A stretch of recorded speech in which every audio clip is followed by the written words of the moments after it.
Hey guys, welcome to another video about how to make cassava swallow. So I'm going to be sharing with you the traditional way of making cassava fufu that stays longer at home. So if you want that fufu that is free from lumps and odor, then this video is for you. And so to make this, all we need is some cassava. So we start by peeling the cassava.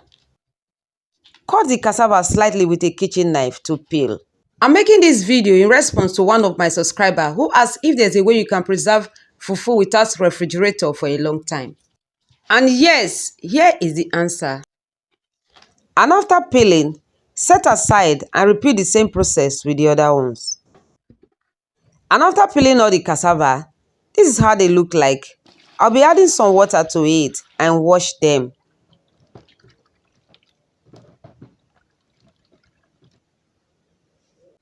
And after washing them and they become clean, I will be cutting them into smaller size.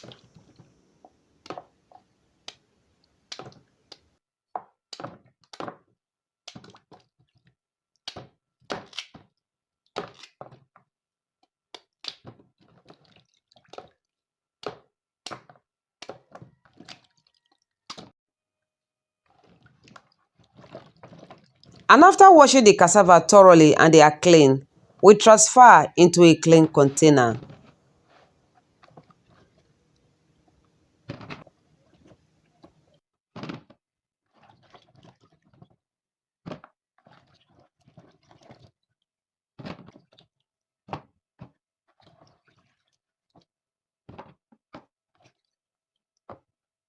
And after transferring them into a clean container, add enough water to it so that the cassava can submerge in the water.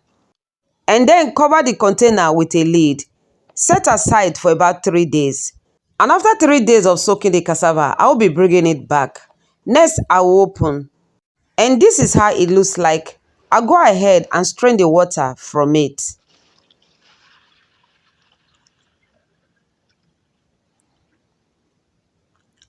And after draining the water from it, we proceed to filter our cassava.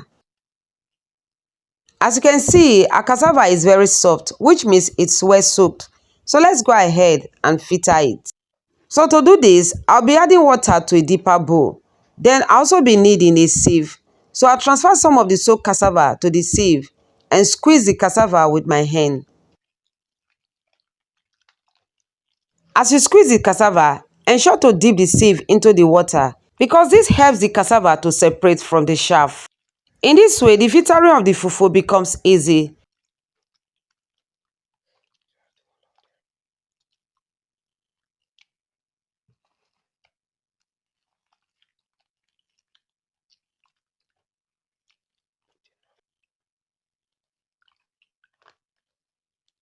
And after filtering it, this is the chaff we got.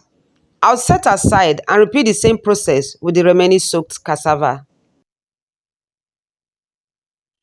And after setting the chaff aside, add to the sieve some soaked cassava and repeat the same process with it.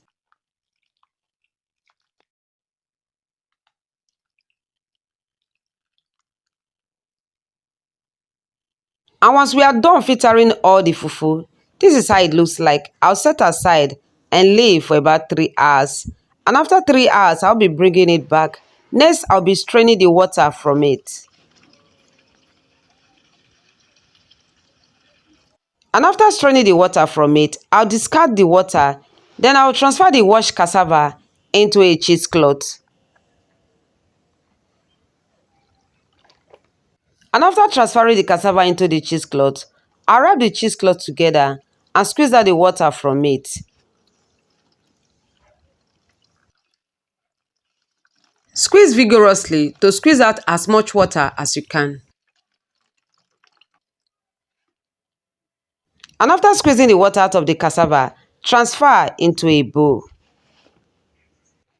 And here we have our cassava dough that we'll be using for this fufu. So to do this, we'll be adding some of it to a cooking pot. So I'll be adding some water to it and dissolve. Make sure to dissolve it properly so that there will be no lumps found in it.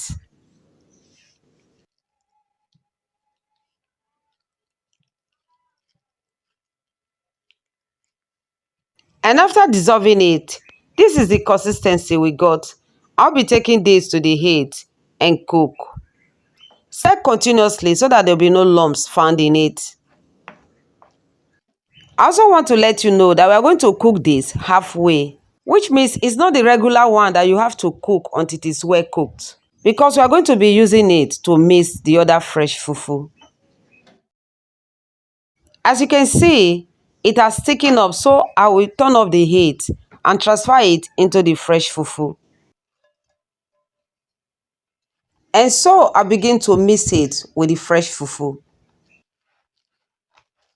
Ensure to mix together so that it will be properly combined.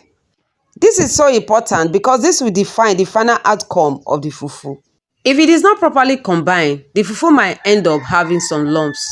So to avoid lumps in your fufu, make sure you mix very well. And after mixing it together and it is well combined, I'll be adding some water to it. Add water and mix together so that the fufu will not be too strong.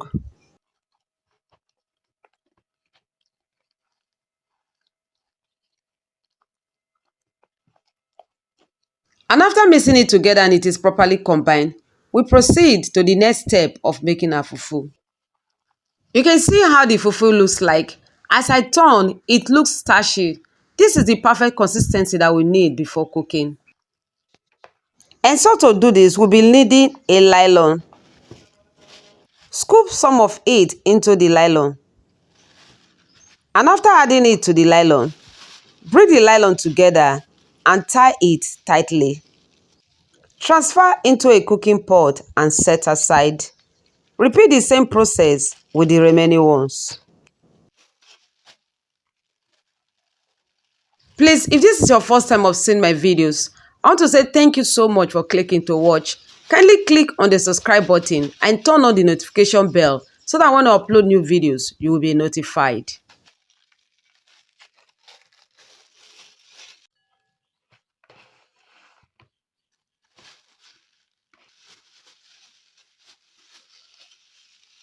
And after wrapping them in the nylon and transferring them into the pot, add enough water, cover and take to the heat and begin to cook.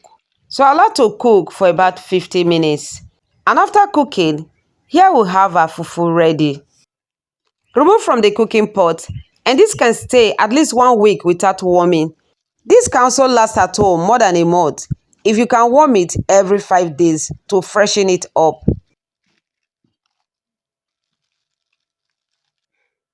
And after removing them from the pot, this is how you prepare it whenever you want to eat it. Remove it from the nylon and transfer into a bowl and begin to match it together until it becomes smooth. This is for those that doesn't have mortar to pound it. But if you have mortar, it is easier and faster.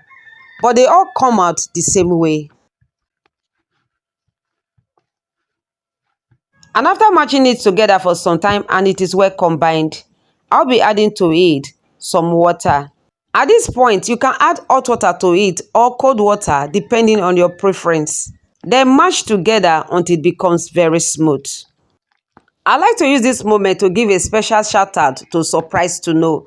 I want to say thank you so much for your support and love. God bless you. If you want me to give you a shout out in my next video, comment where you are watching me from in my comment section. And I also like to use this medium to give a special shout out to my wonderful family out there. I want to say thank you for all your great support. God bless you.